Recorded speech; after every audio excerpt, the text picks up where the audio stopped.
அவருடைய சீடர் பாபுஜி மகாராஜ் காலகட்டத்தில் இந்தியாவில் பல மாநிலங்களுக்கு பரவி மேல் நாடுகளில் சில நாடுகளில் சுமாராக பரவ ஆரம்பிச்சது.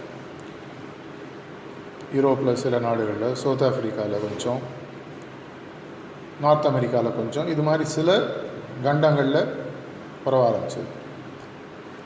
அதுக்கப்புறம் சாருஜி மகாராஜ் வரும்போது கிட்டத்தட்ட அவருடைய காலகட்டம் 30-31 வருஷத்தில் கிட்டத்தட்ட 130 நாடுகளில் இதை போய் சேர்த்தார்.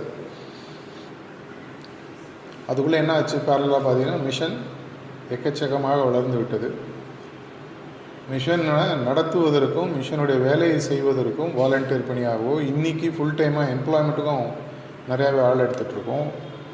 அதில் இன்ட்ரெஸ்டாக இருக்கிறவங்களுக்கு இப்போ ரீசெண்டாக பேட்சில் செலெக்ஷன் நடந்து நிறையா ப்ரிசெப்டர்ஸ்லாம் ஃபுல் டைம் ஜாபாகவே இப்போது மிஷனில் சேர்ந்துருக்காங்க ஹார்ட்ஃபுல்னஸை பரப்புவதற்கு. இப்போ தாஜி என்ன பண்ணுறாரு, அவர் இன்னும் இது பெரிய லெவலில் எடுத்துகிட்டு போகிறார்.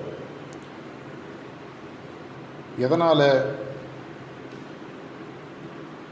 எனக்கு தெரிஞ்சு சில பாபுஜி காலத்து அபியாசிலாம் இருக்காங்க, என்னங்க அப்போ இருந்த பியூரிட்டி இப்போ சிஸ்டமில் இல்லைங்க.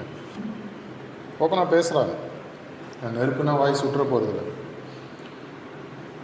இப்படியா இருந்தார் பாருங்கள், அவர் பாட்டு இருந்தார், அவரை எல்லோரும் தேடி வருவாங்க, அவர் சூஸ் பண்ணுவார், அவருக்கு சிட்டிங் கொடுக்கும், அப்படி நல்லா இருக்கும். இப்போ தஞ்சாவூர்லேயே ஸ்மார்ட் சிட்டின்னு வருது. உங்களால் என்னாலே மாற்ற முடியுமா?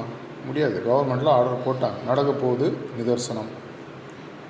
இல்லைன்னா என்ன பண்ணலாம், நம்ம டினேரில் சுற்றலாம். எப்போ ஏற்பட்ட தஞ்சைங்க, சோழர் வாழ்ந்த பரம்பரை பாருங்கள், இப்போ திரும்பினா கூட ராஜராஜ சோழன் குதிரையில் போகிற மாதிரி இருக்குது. அங்கே போய் ஸ்மார்ட் சிட்டின்னு போட்டு கெடுத்து மேலே மேம்பாலத்தை கட்டி எலக்ட்ரிசிட்டியை கொண்டு இன்டர்நெட்டை போட்டு எந்திரன் 2.0 மாதிரி பட்சிராஜன் தான் வரணுமா, நாங்கள் செய்யக்கூடாதா அப்படின்னு போகிறது டினையல் ஒரு சைடு.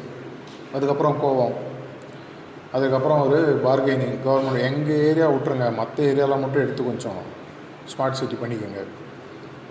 அதுக்கு அடுத்தது டிப்ரெஷன், ஐயோ இப்படி ஆயிடுச்சு, எவ்வளோ வருஷமாக நாங்கள் பண்ண இடம் அப்படி போயிடுது. ஃபைனலாக அக்செப்டன்ஸ். இதே தான் மிஷன் வளர்ச்சியிலையும் நமக்கு வருது, இதே தான் ஆன்மீக வளர்ச்சியிலையும் வருது. ஆன்மீக வளர்ச்சியில் மட்டும் பார்த்திங்கன்னா ஆக்சுவலாக ரொம்ப சட்டிலாக நடக்குது. மிஷன் வளர்ச்சியிலையோ இல்லை பொருளாதாரம் சார்ந்த வளர்ச்சியிலையோ என்ன மாறுதல் நம்ம சுற்றி நடக்கின்றது கொஞ்சம் அளவுக்காக கண்கூடாக நமக்கு தெரியும், கண்ணில் பார்க்குறோம் இல்லையா, ஐம்புலன்கள் மூலமாக நமக்கு அது தெரிய ஆரம்பிக்குது. ஆனால் இதையும் மீறி அகக்கண் மூலமாக மட்டுமே பார்த்து உள்ளே உணரக்கூடிய ஆன்மீக மாறுதல்கள் நமக்கு உண்மையாகவே தெரியறதில்லை. அதனால் இன்ஃபேக்ட் நிறைய பேர் பழிச்சோம். ஏன்னா ஒவ்வொரு சிட்டிங்லேயும் என்ன நடக்குதுன்னா பெரிய மாறுதல்கள் நடக்குது.